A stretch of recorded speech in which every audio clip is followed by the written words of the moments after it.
And another Formers Friday. Got it right that time. And I got some stuff coming in. Some good stuff, some bad stuff, whatever. You know, no big deal. We've got some more Titans Return stuff coming in. But before we tackle that, I wanted to move away from that a little bit. I know we did Masterpiece Bumblebee, but before that I did like 4 or 5 Titan Returns in a row. So I want to do something a little different before we fall back into the Titan Returns trap. So we're going to take a look at Transformers Generations Astrotrain. This is the first figure I got for that original wave of figures that brought back the Transformer collecting bubble in a big good way. Before that line, we had all the show tie-ins like Armada, Energon, Cybertron, all that stuff. But it wasn't really toy line exclusive stuff. Like everything had to be based on a cartoon. And then we got Generations, and the Transformer toys were good again. So we're going to take a look at Astrotrain, and yeah, let's go take a look. Okay guys, here's Astrotrain in his trained form. Clearly Astrotrain is a triple changer, if you know anything on Transformers. He is one of the 2 original triple changers. And obviously they took an updated approach to him. This is one of those like monorail trains or speed trains or whatever. But I really like it. Like with what they had to work with and the idea of modernizing the vehicles. I enjoyed it a lot. But there's not really much to say about it. Like, if you can tell, his weapon conveniently stacks up there. Whether it's used like that or not, I don't know. But yeah, there's not really a lot to say. Like, the wheels work. He rolls pretty well. It's really thin in this mode, which I guess is really a testament to how well they actually change and morph and fit in the shapes they do.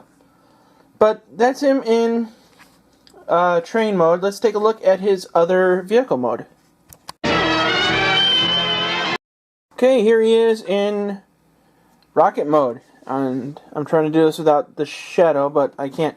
If you can't tell, they have that shield reveal where like you heat it up and you can tell what side he's on.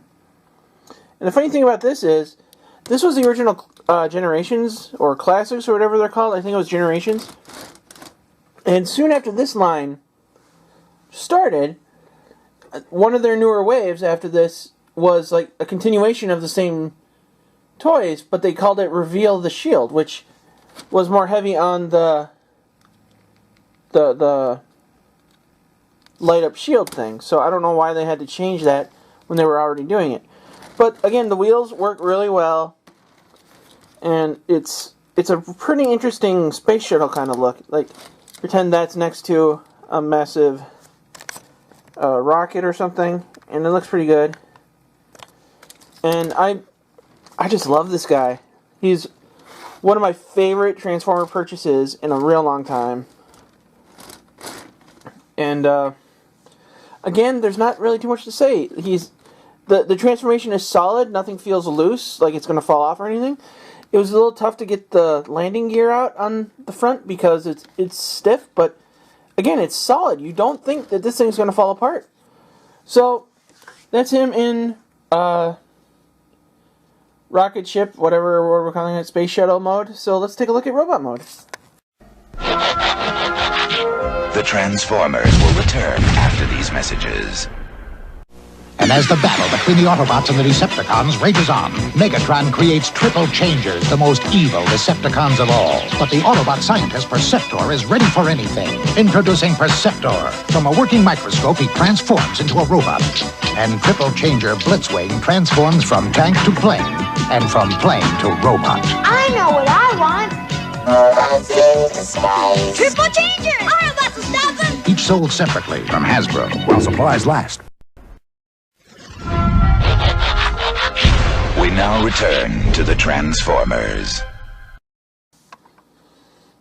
Okay, here he is in robot mode, and this is where my unbiased love for this character dwindles just a bit.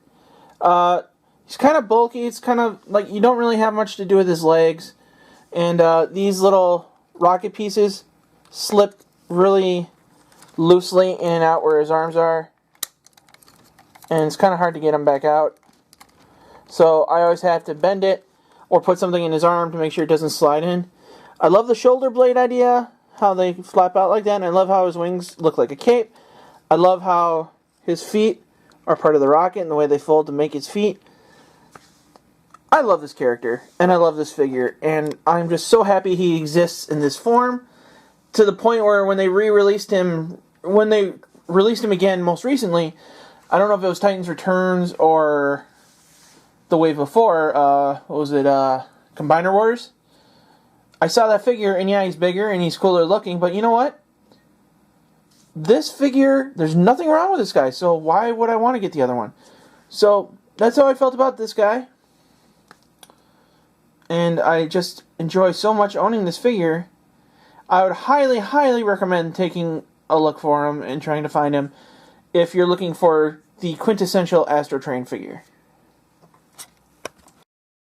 Well guys, that's it for Astrotrain. I love him. I hope you do too. I would definitely recommend hunting him down. He's an awesome figure to have. But next week we're going to take a look at something a little different, and I'll go get that right now. Let's see what we got. We're going to be taking a look. We're jumping back into Titans Return with a character I've been wanting to see for a very long time. Now, if you remember not my very first video, but one of my oldest Former Fridays, I took a look at Galvatron, the tank. The piece of trash that should not exist. Well, let's see next week if Hasbro redeems himself with Titans Return Galvatron. Until then, you can find all that fun Pop Culture Network stuff over here, like where to find the website, the forum page, which I will not be pimping out anymore because I'm told nobody wants to go there anymore. But we've got a Facebook, so if you want to check out the Pop Culture Network Facebook, that's there too. And then you can find me on the Geek's Obscure Reviews on YouTube, which, if you haven't seen this week's episode of the Geek's Obscure Reviews, then I'll tell you here too. Geek's Obscure Reviews is being canceled. I'll still be doing Former Friday, and I will still be doing the Let's Plays as often as I can, but the Geek's Obscure Reviews, as it is right now, will be going away. There's going to be improvements made. I don't know. There's a few more episodes coming up before the finale. And all of the information to see what will be happening next with the Geek will be there. So until then, for the Geek and the Pop Culture Network, this is the Geek saying good journey.